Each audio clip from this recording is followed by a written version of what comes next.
Welcome to another episode of Touring the AFC South. I am your host, Mike Patton, and on this episode, we're talking NFL draft. Yes, the draft will be here this Thursday, and I'm speaking to someone that will actually be there live in color. That'd be Mr. Courtlandt Griffin of the 3-Point Conversion. He is the draft analyst there. What's going on, man? Not much, man. Just gearing up for for one of the most tumultuous times of the year because this is it's here now. Like we've been the last couple of months. You go through all these evaluations, combine, and all that. And now it's here, and it's like it don't get no easier now. Like it's because all the stuff is coming out. So Right. Yeah, we're definitely going to get into the draft and talk a little bit about that. And of course, the teams in the AFC South, that'd be the Tennessee Titans, Jacksonville Jaguars, Indianapolis Colts, and Houston Texans. But before we go there, I open up every show with the Get It Off Your Chest segment. And of course, I'm going to dive into a sport that is actually hitting its peak form right now. That is the NBA playoffs. Now, of course, with any sport, the biggest talk is always the referees. Man, the referees didn't do this. They didn't do that. They didn't do this, and this. Okay, and more importantly, it was about two games. You've got the Philadelphia 76ers and the New York Knicks, game two, and you've got the Lakers and the Nuggets, game two. Now, in both of these games, sure, some stuff happened. I get it. But the key thing is you can't blame it all on the referees for the things that happen. Give you the first point. 76ers and Knicks. I get it. You're up by whatever. You're up by 5. I can't remember the exact score. But anyway, the Knicks got a three from Jalen Brunson in the corner. Of course, they hit that one. Cool. Okay. The Sixers inbound ball. Here's the first issue. Kyle Lowry's inbounding the ball. He just throws it like a hot potato to Maxey. And now Maxey, he fumbles the ball, but the thing is, throw a pass directly to him. Why are you throwing it away from him? So you're leading him. He's having to be off balance to go get the pass. First thing. Second thing is, people were saying, he had a timeout before. He called a timeout before this happened. Actually, the ball was actually in the air when the timeout was called. So that's null and void. Then the ball goes on the ground, and Maxey falls on the ground. I don't know. I'm just saying what I see. I don't see a timeout being called. I see people just hitting the panic button, and then the ball's out of his hand, and you're trying to call a timeout. It's too late at that point. Then, on top of all that, they missed the first three, offensive rebound. They missed the second three, offensive rebound. Then another three, boom, they hit it. Whose fault is that? I think that is the fault of the 76ers at that point. Sure, the referee could have said this, could have said it was a foul, different things like that. But ultimately, you had umpteen amount of chances to close out that game despite all that happened. Now we're going to flip to the Lakers and Nuggets. Now, this game, of course, players going off in the press conference. You got LeBron going off. You got AD answering one question and storming off. You got D-Lo with Twitter fingers out there. D'Angelo Russell, for those that don't know his name. But anyway, but I'm talking about the referees and all those different things, and I get that, and I understand. But do they not understand they were up by 20 points at one point? 20 points at one point. That right there should be like, okay, cool, let's close this thing out. But what they started doing is they started going away from what was working. And as they did that, that's when the offensive drought happened. They couldn't get out of that funk. Jamal Murray got going. Of course, Jokic got going, and the rest, as they say, is history as Jamal Murray hits the fadeaway jumper to win the game. To me, I get the complaints about the referees, but where is the accountability for you as the player, you as the team, to go win the game? When you're depending on referees to make calls to win games, that is the mark of a loser, not the mark of a winner to me. You got any thoughts? I blame Darvin Ham. I'm gonna keep it simple. I blame Darvin Ham. Like you, I get it, right? LeBron James is tired. AD was tired, right? But you went away completely from what you were doing, which was high pick and roll, get the ball to AD in the mid post, right? Running the offense through AD. LeBron James is going to get his. You know, LeBron's going to get his 20 and 7 or whatever. But AD was unstoppable in the first half. I mean, there was nothing that Jokic could do. And then all of a sudden you go away from that and you take the lineup. And this has been an issue with the Lakers all season long is our lineup issues.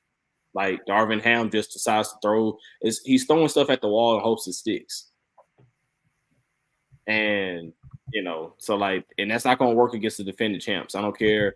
And this is the second game in a row. This is demoralizing because this is the second game in a row where you were up in a game against the defending champs late in the game and you choked it away. And this one was 20 points. This hurts even more. And in the manner that you lost a walk-off, it wasn't like Jamal Murray hit one and you still had 2 seconds left for the timeout. You can, advance the ball and you got a chance. No, this was Jamal Murray walk-off falling into this crowd, they at home. It was rough. So hopefully the Lakers, it's a 4-game series, best of 7, not a best of 2. So, maybe LA can rally back, but I blame Darvin Ham. And honestly, if he's the coach of LA next year, I would be thoroughly surprised.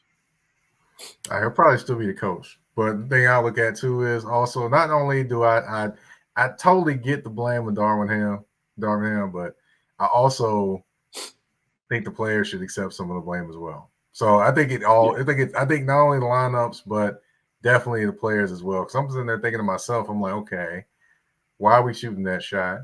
Why is this happening? Why is that happening? I'm looking at some of these things happening, and I'm like, okay, that's rudimentary basketball. It isn't like you're up to, and Spencer Dinwiddie pulls a 3. You're up to, and Austin Reeves pulls a 3. When I didn't understand some of it. Like LeBron James taking the 3 at the end of the game, I got it, right? The shot clock was down to 9, and I mean, it wasn't nobody within 20 feet of him, and he pulled it.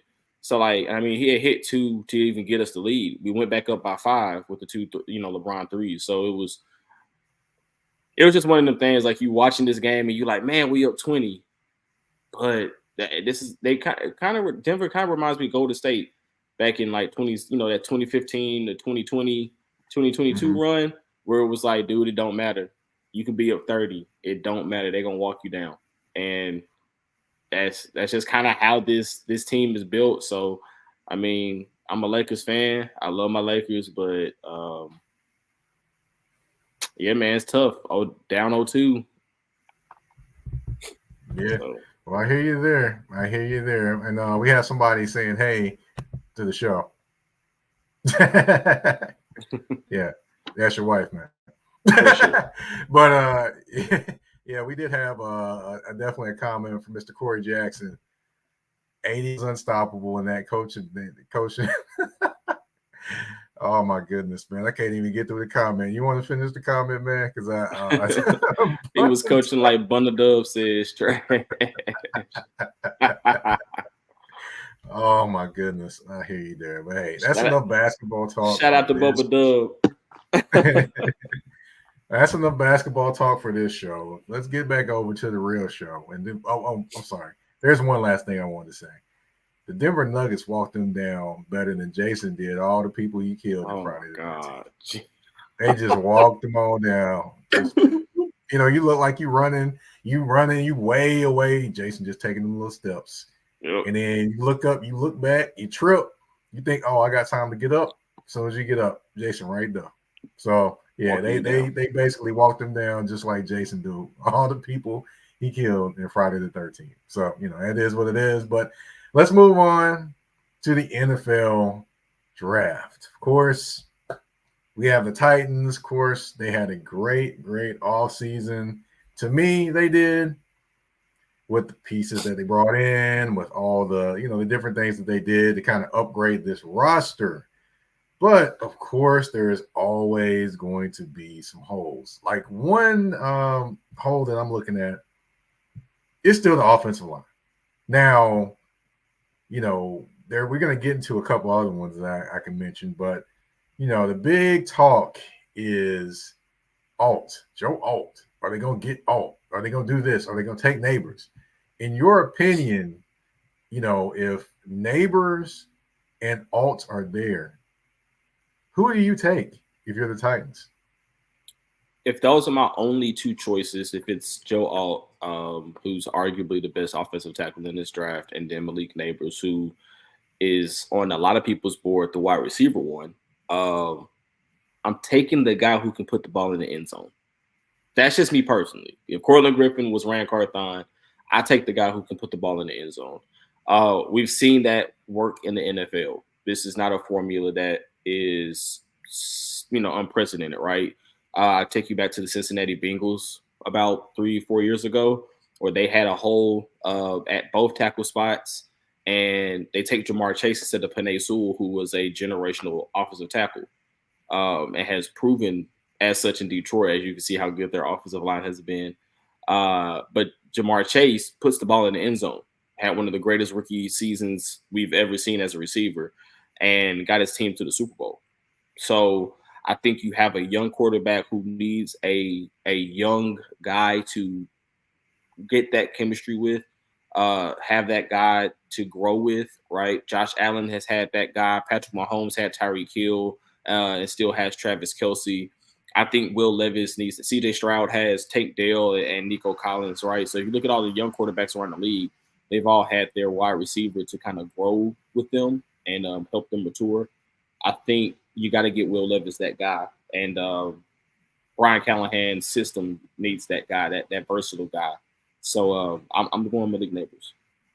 Okay, all right. So in regards to that, so say they do go with Neighbors. Two questions. What does that mean for offensive line? Is that where the second round where they draft somebody, or what does that mean there? And then also, if they draft Malik Neighbors, what does that mean for Treylon Burks? So this is kind of a loaded question, but I'm gonna try to answer this as simply as possible. Yes. Yes. So at 38, I think that's where you see that second run of tackles start to come off the board.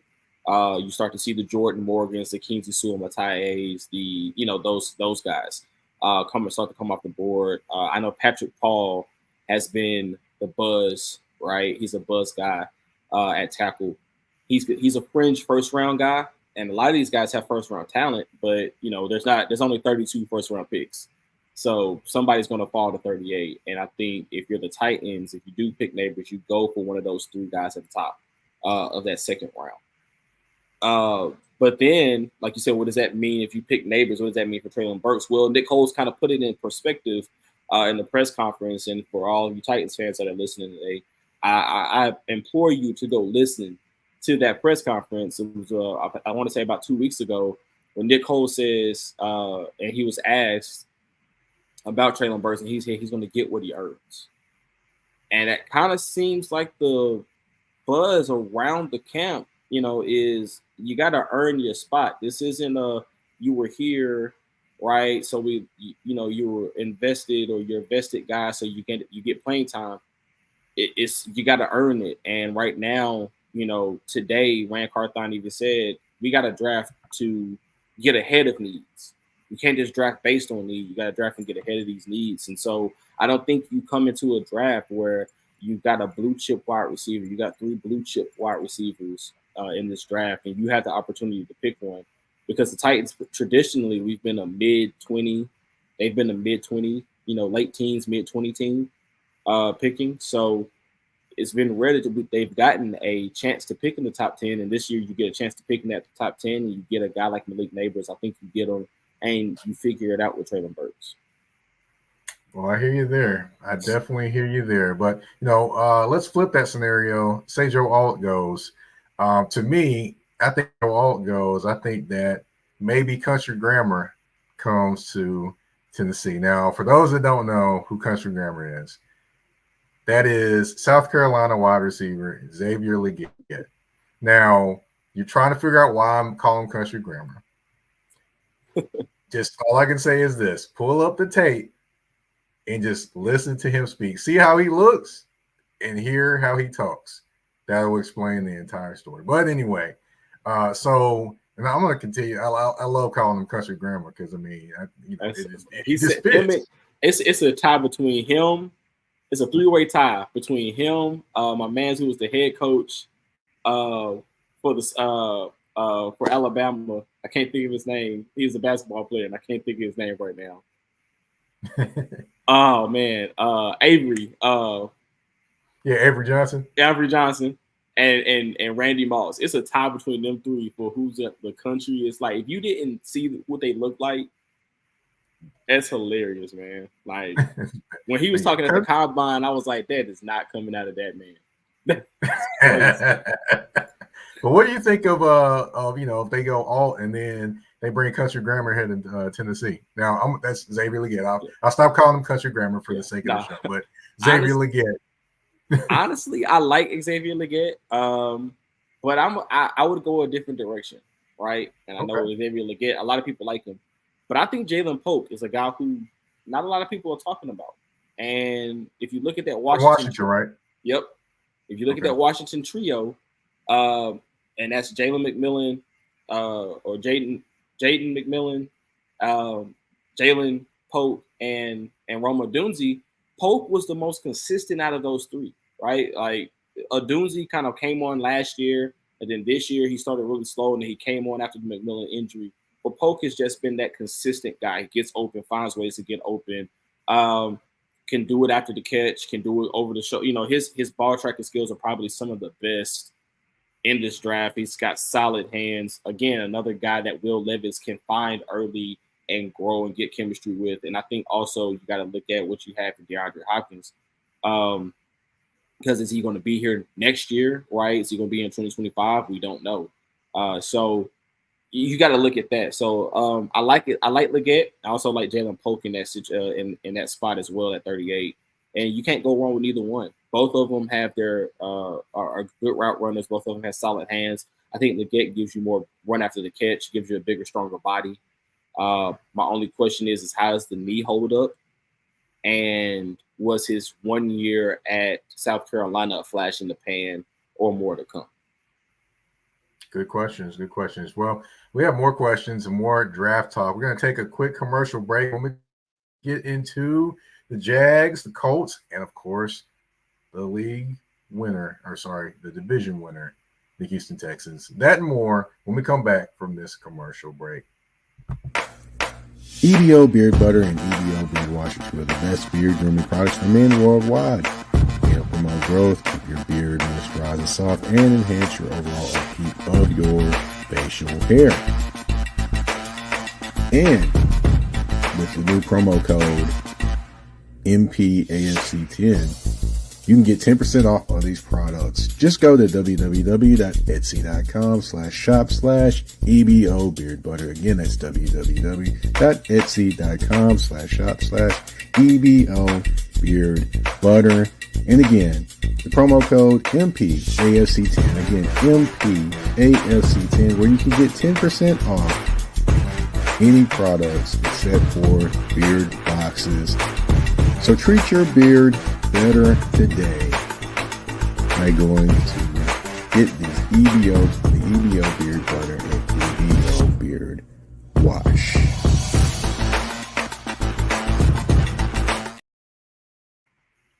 Shout out to Ed, EBO Beard Butter. I got mine right here. Of course, use it every day. Man, got my beard feeling nice and soft. Thank you, Ed. EBO Beard Butter. Go and get you some. I'm going to go and throw that across the bottom of the board as well while we're talking as well. There we go.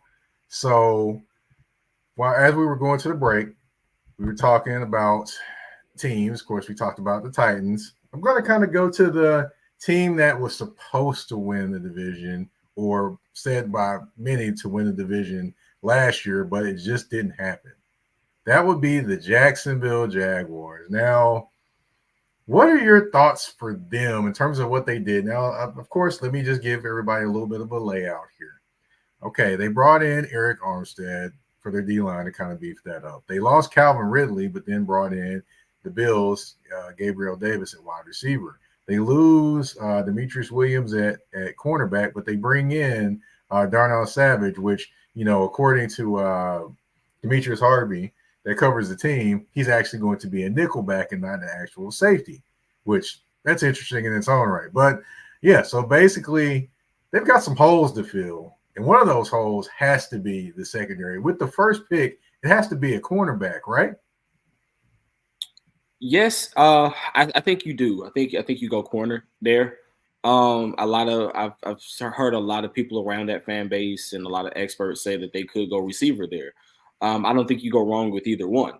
The reason is because both of those are premium positions in their own right. I think, like you said, Darnell Savage is a natural safety. He played safety last year in Green Bay.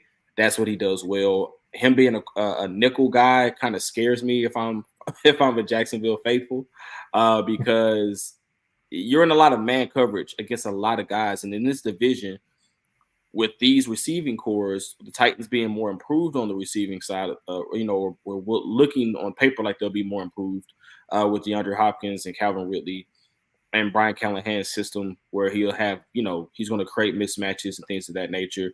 We know what the Texans giving you, right? Tank Dell, Nico Collins, and that contingent that they got, which is going to be fun to watch those guys healthy with CJ Stroud. And then the Colts, who I think are very unsung right now. Like, a lot of people are overlooking the Colts with Pittman and Pierce and Josh Downs and so on and so forth. So I think you need to beef up your boundaries. And I think Kenyon Mitchell is the guy for them at 17. If they stick at 17, I think Kenyon Mitchell is the best mirror man corner in this draft. He brings a lot of speed to the table. I hand timed him in the mid 4.2s. So at the combine, he's long. He can do it. He has good recovery speed. Knows how to get his hands in to break up balls. And you need that. And he can do inside and outside. He's not just a guy who plays outside only. He can play inside as well. So I think it's a cornerback, if anything. But a sneaky pick for them could be two guys, right? Cooper DeJean, I'm sorry. Cooper DeJean.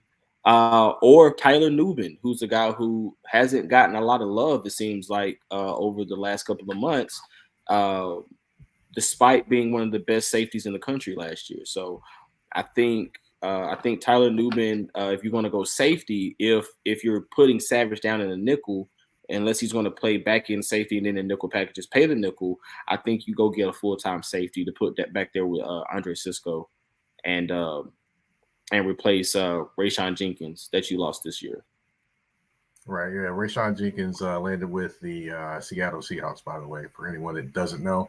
And, of course, another guy that's going to be probably factoring in is Antonio Johnson at the safety position. But we'll see what happens there. It's going to be interesting just to see Darnell Savage in the slot. I thought that was interesting when I heard that.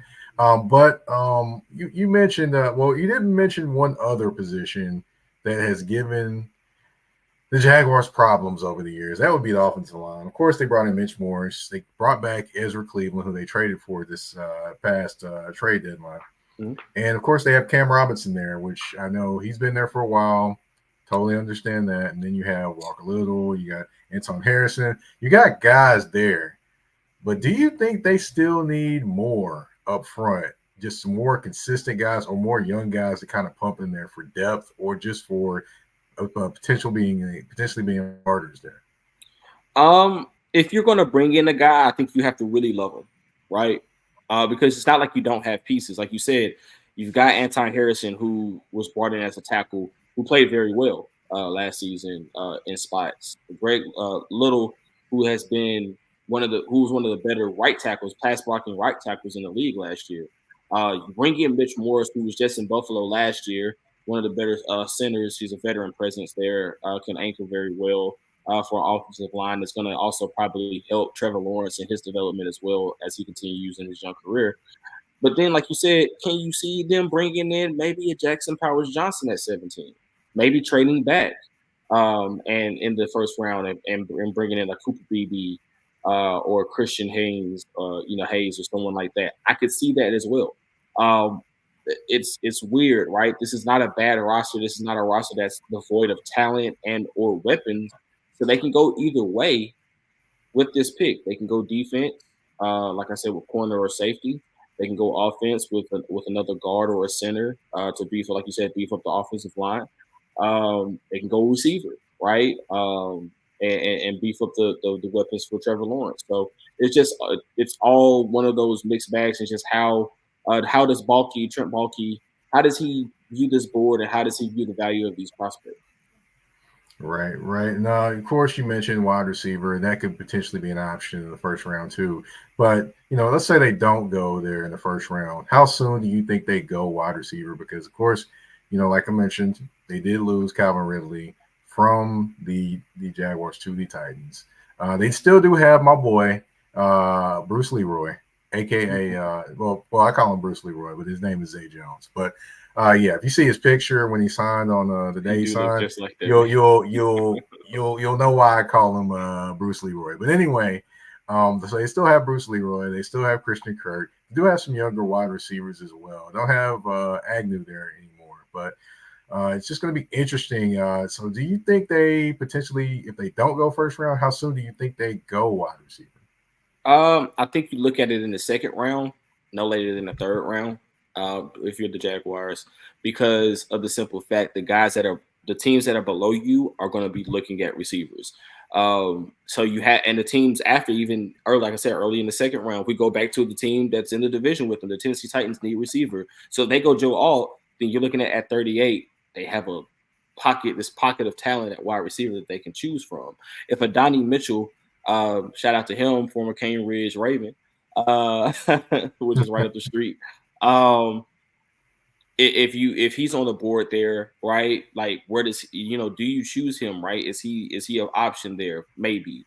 Brian Thomas Jr., right? The Bills need to replace Stephon Diggs, and I know this is not a AFC East show, but it's just one of those things that kind of plays into it. Everything kind of plays in it, and I think, like I said, with Baalke, you have to find out who's the guy that has the most value. If I go with a offensive lineman or a corner in the first round, where does the value lie? Because can I get a guy who's uber talented, maybe a Javon Foster out of UCF who's in their backyard, right, in the third round? Maybe. Is he good enough to where I think he's high enough I can get him in the second round? Maybe. Is there somebody who's like a sleeper pick, a sleeper wide receiver, like a Jaquan Jackson that I may be able to get in the 5th or 6th round? Maybe. These are all options that they have. And like I said, Trent Baalke has made some picks that has made a lot of us analysts, scratch our heads and say, man, what was he thinking? And they pan out. So, I mean, some of them don't, some of them do, and that's the nature of the draft. But I think Baalke has been able to navigate the board as well as any GM in the league thus far and get value where you don't see it. Yeah, definitely is going to be interesting just to see what happens and what they do in Jacksonville. Now, I want to mention one fact as well. If they are to draft Cooper DeJean, he'll be and he starts. He could potentially be the first white corner to start since the New York Giants' Jason Sehorn. And that's got to be it's like 15, 20 years ago, right? Yeah. It seems like it at least, but yeah, it's just yeah. Definitely, I kind of was like, wow, they tried to move that man to safety too. Did you see that? They tried to move that man to safety. Yeah. Some people did. Well, I'm one of those, I'm a culprit of that, right? And the reason is because when you start talking about corners, right, that can move to safety, it's a handful of them. But DeJean, if you watch his tape at Iowa, he screams safety, right? Like, everything about him screams safety. He plays well and with good instincts when facing the action. When the ball is in the air, he tracks it better, as well as anyone in this draft, probably the best, right? He has great lateral quickness. Like, this is a guy who can go from one hash marker to the sideline in a blink of an eye. If you look at the play that he made against Iowa State this year, it was like he was on one hash mark, and then it was you watch, and number 3 flashes across your screen and breaks up the pass. And it's like he shouldn't have been there. So this is a guy who can do it all. Is he an outside corner? I don't know. Is he a nickel player? Maybe, right? Is he a star position guy, right? Like that Jalen Ramsey kind of guy where it's like he can play safety or corner, or he can line up in this weird, not a nickel corner, not a slot corner, not an outside guy, not a safety position where he gets to roam and make his decisions. he's a wild card. But with the changes to special teams, with the kickoff rule change as well, he adds that value too. So I think it's just going to be a team's going to want to see how the leg has healed up and where his speed is and how well he's recovering before they take that chance. But if they do take him and play him at corner, I mean, only time will tell how good he'll be.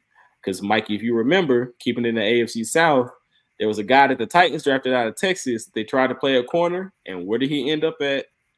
Safety. And that guy was named Michael Griffin. So, so and DeJean has a lot of that Michael Griffin kind of makeup where he can play either one. He's very cerebral. So, though not as big as Michael was. Shout out to my guy.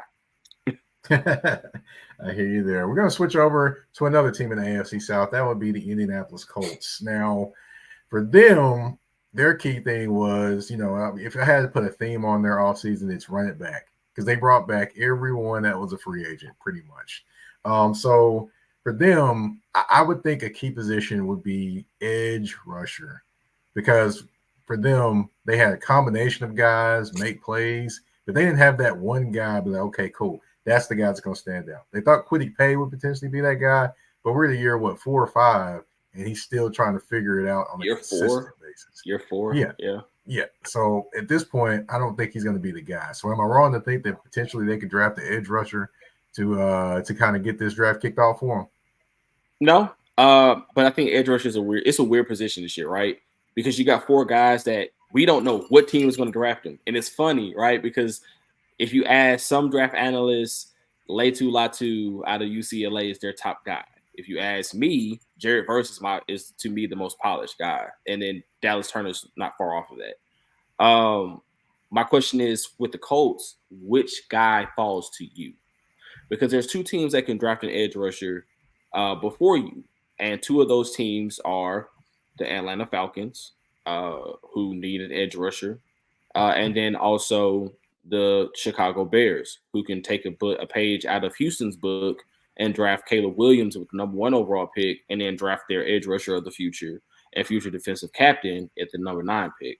So you, as the Colts, you're now choosing between Chop Robinson and Latu Latu, and you're hoping that one of those two fall to your lap.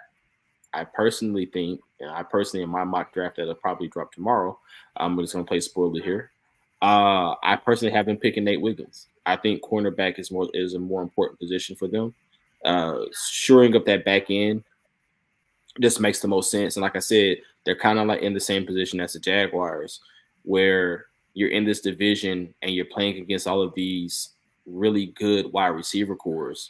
You've got to shore up this back end. And I think last year, if you saw the teams that played in the championship games outside of the Detroit Lions, right, all of them had good secondaries. All of them had cornerback play that was sufficient. I wouldn't say elite, but it was sufficient.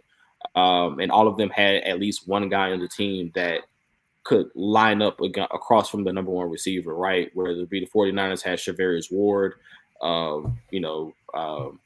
L'Jarius Sneed, who's now in Tennessee, was, with the Chiefs, who can line up and cover a number 1 receiver, so on and so forth. So, like, you look at these guys, these teams, it's the cornerback position. If it wasn't uber important before, it's super important now.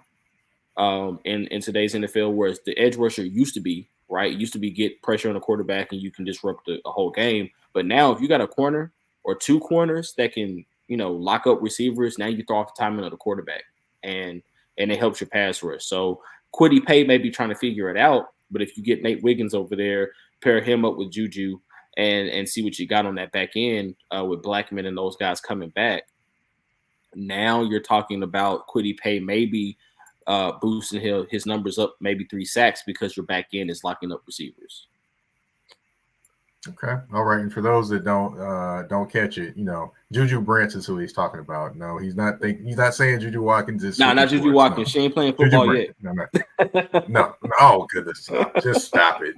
But anyway, we're going to talk one other position for them, wide receiver. I mean, you have Josh Downs, you have Michael Pittman Jr., you have Alec Pierce. But to me, Alec Pierce is just not the guy. So Right. do you think they go and get a wide receiver early to maybe, either spark Alec Pierce or pass up Alec Pierce? Oh man, that's a good one. It just depends. Again, that the wide receiver for a lot of these teams, it depends on what these coaches and what Steichen, how he views them. Right? What is the height, the ceiling that he thinks that each one of these guys has. I think Alec Pierce came on late last year. He started to look very good last year, whereas I think he got a little slow roll, kind of getting acclimated to the new system and maybe learning verbiage or whatever. But if you're the Colts, do you draft another receiver? I think again, like with and it's kind of funny how them and the Jaguar situations kind of mirror each other. Because both of them have young quarterbacks, both of them have established running backs and some weapons already on the roster. So then when you look at the way that this team is structured, it almost makes you wonder, like, if you go to the second round, third round, fourth round, where does the wide receiver crop look like? Does a guy who maybe you like fall a little closer, a little further down the board than you thought, and you trade up? Maybe, right? We've seen the Colts be a little aggressive here and there over the last couple of years where they traded up, or in some of times they wait back and they get a guy like a Josh Downs that falls in their lap. So I think it just depends. I don't think wide receiver is a super duper need for them. I don't think it's as high up on the priority list as some may have it. I think cornerback and edge rusher. I think they're going to try to bolster that defense in the first and second rounds, and then maybe look at receiver third and fourth. I will tell you this though, and I said it. I talked about it. It would not surprise me that if there's a big if Brock Bowers slides in this draft, it would not surprise me if the Colts end up selecting him. But it's just a thought. But I like Brock. I don't think he falls past 10 though. Yeah, I think he could potentially end up with the Jets. But if he doesn't end up with the Jets, then there's some decisions that probably need to be made along the line there. But of course, we are going to talk about the champions of the division. That would be the Houston Texans. But first, we're going to take a quick commercial break on tour in the AFC South. A shift. A shift is something that happens and changes the dynamics. And that's what happened when Garrett Logistics was born. After 10 years as a sales pro in the logistics world of sporting goods, John Garrett decided to pivot to the world of freight and start a brokerage. So you're saying to yourself, why trust Garrett Logistics? Well, Garrett Logistics helps shippers improve overall workflow, along with increased on-time pickup and delivery percentages. Last-minute loads, multi-drop pickups, and more are part of the services with Garrett Logistics. They're available Monday through Friday, 7 a.m. to 6 p.m., and Saturday, 8 a.m. to 12 p.m., all times Central Standard Time. So give them a ring at 615-400-8484. That's 615-400-8484, or you can email them at john@garrettlogistics.co or visit their website at garrettlogistics.co. Garrett Logistics, where the motto is, it's not just freight to us, it's your business.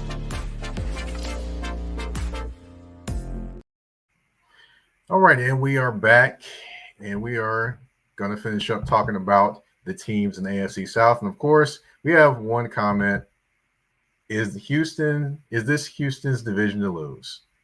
Yes, it is Houston's division to lose. And that's answering the question for DQ Lumpkin, who dropped in with a comment there. But I would say, unfortunately for you, you being a fan of the team. But of course, we have to talk about the Houston Texans. I mean, they went and got Daniil Hunter this offseason. They got two former Titans in Azeez Al-Shire and Danico Autry.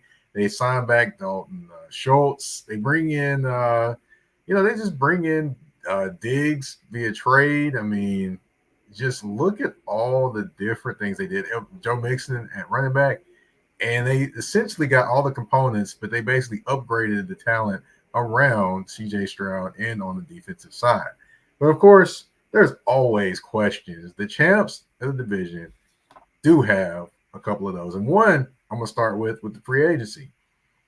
They brought in Jeff Okudah and they brought in CJ Henderson. Now, for those that don't remember, from a couple years back, CJ Okudah, I mean, not CJ Okudah, but Okuda was drafted by the Detroit Lions. Then he got traded to the Atlanta Falcons. Now he's on his third team on a 1-year deal. C.J. Henderson got drafted by the Jacksonville Jaguars, got traded to the Carolina Panthers, and now he's on his third team with the Houston Texans. Now, considering that neither one of them has found their footing in the NFL, I mean, I would say in the second round or somewhere along the line, they've got to be looking at a cornerback, right?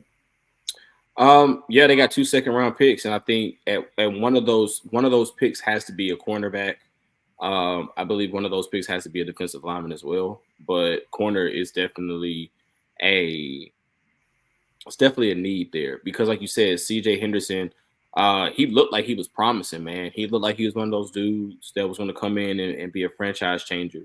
And then I don't know if it was injuries or what, that just kind of derailed him, and he kind of spiraled as he went along. And then Jeff Okudah just kind of never looked like the top 3 pick that we thought he was going to be, right? Coming out of Ohio State, highly touted, arguably was the best defensive player in that draft in a lot of people's minds, and then ended up just not panning out. So, in my opinion, I have them taking Andrew Phillips out of Kentucky. He kind of fits the archetype of a guy that they had on the roster last year. And I can't remember number 21's name to save my life right now. About Steven Nelson? Steven Nelson. If you look at Andrew Phillips and Steven Nelson side by side, as far as how they play man coverage, really headsy players, right? Heads up tacklers, they're almost similar, right? And Andrew Phillips is just younger, and he would come in and kind of complement what they have in Derek Stingley, and then also having that in front of guys like a Jalen Petrie, I think is amazing, right? Because Petrie is one of the best safeties in the league at this point in his young career already. So, like I said, it's just this is another one of those teams, man, where it's like it seems like all 4 of these teams are in a situation where they can swing so many different ways. We don't really know what their board looks like. But Nick Caserio has been aggressive in the past. And here's the crazy thing, Mike. I'm going to throw a scenario out here. If they like somebody like a Kamari Lassiter or a Cooper DeJean, right, at the bottom of the first round, they could package these 2 second-round picks up and move up back into the first round to get their guy. So that's another situation that they can do. Just because they traded number 23 to the Vikings, each team has their motives, but I think I've seen a lot of people count them out of the first round, and you can't with a team that has 2 second-round picks, a third-round pick, 2 fourth-round picks, and 2 sevenths and 2 sixths. Like they have the draft capital to move up and down the board as they please. And the way this team is structured and how young this team is, they can probably package up some of those picks next year to get what they want this year. So, yeah, definitely, and all that talk about the AFC definitely has got Aquanda Evans excited because she's yelling out AFC. Thank you, Aquanda, for tuning in. But yeah, definitely a lot of excitement around the AFC South. And the last part I wanted to ask you about when it comes to the Texans, I mean, like you already mentioned, the offense, the defensive line, which I for sure say they need to add some beef in the middle of that defense. It wouldn't surprise me if they take a swing at Lavondre Sweat if he drops to them. But if that doesn't happen, of course, they're still going to try to get somebody in there. But I also, wonder, are they going to go after one of these wide receivers? The reason why I asked that is, of course, you got Stephon Diggs. He's on the last year of a deal. They basically made it a 1-year deal. Mm-hmm. Yeah, Dale that's there coming off an injury. You have Nico Collins had a career year last year, but can you depend on that in the same production next year? You have John Mechie. This is his first all season. He's fully able to go through, dealing with cancer, of course, and then also which is he's coming off of that last year. And then you also have Robert Woods there, which there's not a guarantee he's going to even make the team. So with all that, Xavier Hutchinson, who they drafted last year. Right. So with all these different things and question marks, do you expect them to dive into the wide receiver pool as well? No. I don't think wide receiver is that high of a priority. If it is, it's going to be probably another late round guy like they had it last year.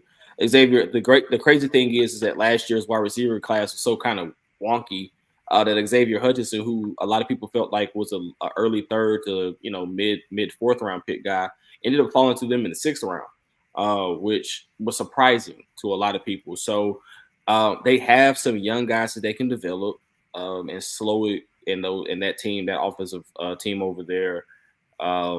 They look like they've done a pretty good job. When Xavier Hutchinson got in the game in the limited action he had last year, he looked pretty good. But like I said, if you're looking at this team and you're saying maybe, they don't have a pick in the fifth round, so could that second round pick or that second fourth round pick at 127 or could 189 in the sixth round be a wide receiver? Maybe. But those first three picks, because they don't have a first round pick, I think they have to fill those initial needs. Defensive line, like you said, maybe a Tavondre Sweat or maybe a Michael Hall out of Ohio State. Andrew Phillips, like I said, Andrew Phillips is just a guy that I really like, being in that DeMeco Ryan system, defensive system out of Kentucky at corner. And then maybe another edge rusher. Edge rusher depth is something that they also need because they lost Grenard this year. But, I mean, yes, they did add Danielle Hunter. I can never think of his name, by the way. Every time I can never think of his name because I always want to say Danielle, and it's not Danielle, but it's Danielle Hunter. So they did add Danielle Hunter, but Danielle Hunter, though I think he's like 28. You still, I think, in today's NFL, you still kind of need those guys that you can rotate in and out. So I could see them going maybe in the third round, going with the edge rusher. So, or like you said, offensive line. They need offensive line help. And some of these interior offensive linemen, some of these tackles may end up playing guard at the next level. So they could find themselves one of those guys as well. Maybe a Rosengarten out of Washington or Tyler Nugent out of Michigan. So it just depends. This is a deep draft. They have a lot of options. They are the team to beat, so they have that on their side. And then they also have the veteran market, after the draft is also something to look at as well, because that could also affect how some of these teams operate the board. Yeah, definitely. It's going to be interesting. They call they say the Wild Wild West, but the South definitely has got something to say, especially the AFC South this year. It's going to be wild. It's going to be entertaining. Of course, we have reached the end of the show talking about the draft, but of course there is a game. It's 5 questions, 2 answers, and 1 choice. Courtlandt, are you ready? Oh, yeah. All right. The first question we got: New Jack City or Harlem Nights? Which movie are you taking? Harlem Nights, my favorite movie of all time. All right. I will say this: Nino Brown's got to be by far one of my favorite characters of all time. I mean, I was a super villain, bro. Yes, definitely. All right. Give me you 2 Titans wide receivers. You got to pick one: Kevin Dyson or Corey Davis? Kevin Dyson. Okay. Crazy thing is you say Kevin Dyson, and no slight to Kevin Dyson, but Corey Davis's production actually was better. Yeah, but Kevin Dyson was the reason we made it to a Super Bowl. Yep. I figured that might be the case. Okay. So draft analyst or game analyst, which one do you enjoy more? I enjoy being a draft analyst more. I enjoy being able to see the future of the NFL before it gets here. You watch these guys and get enamored by some of the it's more fun to see a guy and say like, man, that guy is electric in college, and it's going to be fun to see where he goes and how he progresses, and you get to watch these guys progress through their careers. And it also kind of provides my ego with the aha moment, like, I told you, that dude right there. So all right, there we go. Okay, you need a hot 16. You going with Drake or you going with Kendrick? Give me K-Dot. All right, cool. Kendrick Lamar, folks. If you're not, Anyway, let's see. And the last one, two AFC South foes at wide receiver, both going to be Hall of Famers. Andre Johnson or Marvin Harrison? Which wide receiver are you taking? Oh man, who I got at quarterback? Oh man. You know what? this dude always seemed to be open, man. And he did it in the Jordan basketball shoes at that. And give me Marvin Harrison. Seemed okay. Okay. All right. You know, we now if Marvin Harrison Sr. is listening, we said your name in great light. Okay, just a great light. But anyway, you know, I might go with Beats by Dre on that one. You know, Beats by Dre. He had the Beats by Dre. Yeah, Andre Beats by Dre Johnson. Yes. I feel like that picture should pop up every time someone says that. I just, you know, I said this on another show, but I feel like he missed out on the sponsorship. I mean, he could have got, you know, you could replay this video and, you know, Dr. Dre could hit him up and be like, hey, Beats by Dre, Andre Johnson, come on. That man probably wants to separate himself and distance himself from that as much as possible. He probably does, but hey, it's 5 questions, 2 answers, and 1 choice. You are off the hot seat. We have reached the end of the show. Courtlandt, I want to thank you for coming on the show. If you can, tell everyone where they can find you on social media, where they can find all of your draft analysis, and also, you know, tell them about the draft. What you got going on with the draft? You can find me on DC Griffin. You can find me on Instagram at that as well. Most of my draft articles and things are going to be on the 3-point conversion, but I do post them on Twitter. And yeah, we'll be at the draft in Detroit. Matter of fact, we're flying out tomorrow. So Thursday, Friday, Saturday, definitely tune into my Twitter page. I'll be live tweeting my live reactions and maybe some grades for some of these guys. Hopefully we get some one-on-one interviews and, you know, bring if your favorite team is picking, which I'm pretty sure it will be on day one. You know, you'll definitely get some content with that and definitely tap in because I'll be doing grades, impact, who's going to have the higher impact, things of that nature. So it's going to be a lot of content coming within the next couple of weeks.